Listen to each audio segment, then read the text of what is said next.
Tout le monde. On a décidé de faire cette petite vidéo parce qu'on a souvent ce genre de questions qui nous arrivent.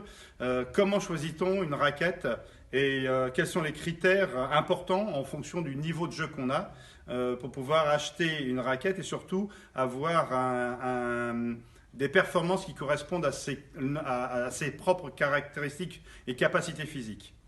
Alors pour ça, on va rapidement séparer la raquette dans ces trois parties. On a le tamis, on a le manche de on a la tige de la raquette, pardon, on a le manche. Le manche, il n'y a pas grand-chose à dire. La particularité, c'est que il peut être plus ou moins épais. En général, les gens qui débutent ont tendance à grossir le manche parce qu'ils ont l'impression, en grossissant le manche, d'avoir un meilleur contrôle. Ce qui est vrai dans un premier temps, mais l'inconvénient d'avoir un manche de taille importante fait que le joueur sera amené à crisper en permanence ses doigts dessus. Et comme vous l'avez peut-être déjà vu sur d'autres vidéos, on est amené non seulement à changer de prise de raquette régulièrement, et en plus à jouer avec le relâché serré. Donc il est évident qu'avec un gros manche, ces deux types de manipulations vont être devenus pratiquement impossibles. Donc on essaye d'avoir un manche de raquette qui est relativement fin, sur lequel on peut rajouter un surgrip parce que l'usure se fait assez rapidement et on s'est rendu compte que la capacité d'efficacité des coups, notamment les smash, était vraiment due, grâce justement au relâché serré, à la qualité d'un grip, parce que parfois on se retrouve à tenir presque la raquette qu'avec la pince et non pas l'ensemble des doigts.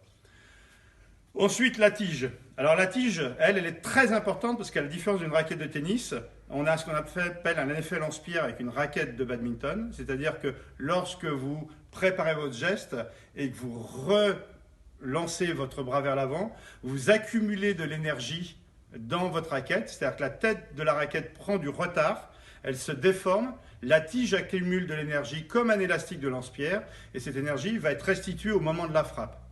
Donc, j'aurais tendance à dire que moins votre geste est élaboré, plus vous aurez est puissant, et plus vous aurez tendance à avoir une tige souple, ce qui va vous permettre d'augmenter cet effet lance-pierre.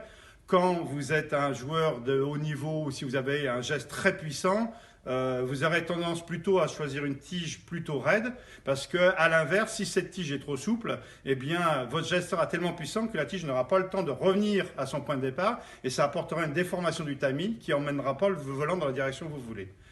Donc, d'une façon générale, pour une utilisation de loisir comme on fait, il vaut mieux de toute façon une tige plutôt souple. Ensuite, la partie tamis. Bon, la partie tamis, les particularités, c'est qu'on peut trouver plusieurs types de matériaux, le carbone, de l'aluminium. En général, pour les raquettes débutants, on utilise plutôt des cadres en aluminium parce que les raquettes ont tendance à taper, etc. etc.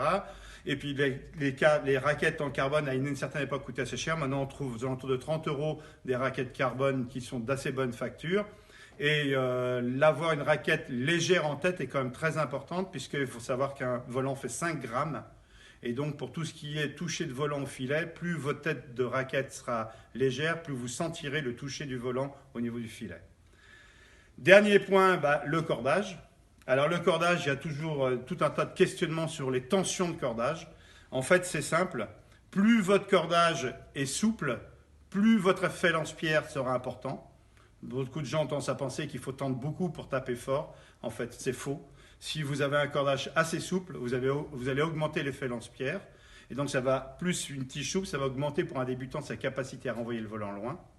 Mais ce sera au détriment de la précision et du toucher du volant, puisque comme vous allez avoir une déformation du cordage, le volant n'ira pas forcément tout à fait où vous voulez. Ou quand vous voudrez juste reprendre un tout petit peu le volant au filet pour faire un contre-amorti, le volant ira beaucoup trop haut parce que l'effet lance-pierre du cordage, vous ne pourrez pas le contrôler.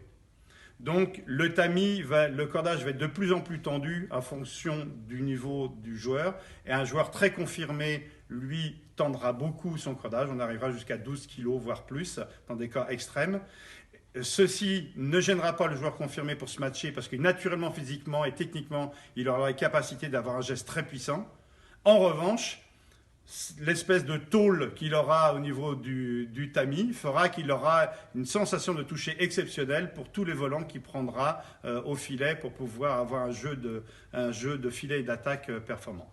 Voilà, je pense que c'est tout ce qu'il y avait d'important à dire là-dessus. Dernier point, c'est lié plus à la prise de raquette. Lorsqu'on joue en simple, on a plutôt une prise en bout de raquette. Lorsqu'on joue en double, on a plutôt une prise remontée sur le manche. On amène souvent les doigts sur la fusée ici, c'est pour ça que vous voyez mon grip est remonté. C'est pour permettre une meilleure maniabilité de la tête de la raquette parce que le jeu est beaucoup plus rapide en double qu'en simple. Voilà, bonne séance et bon jeu.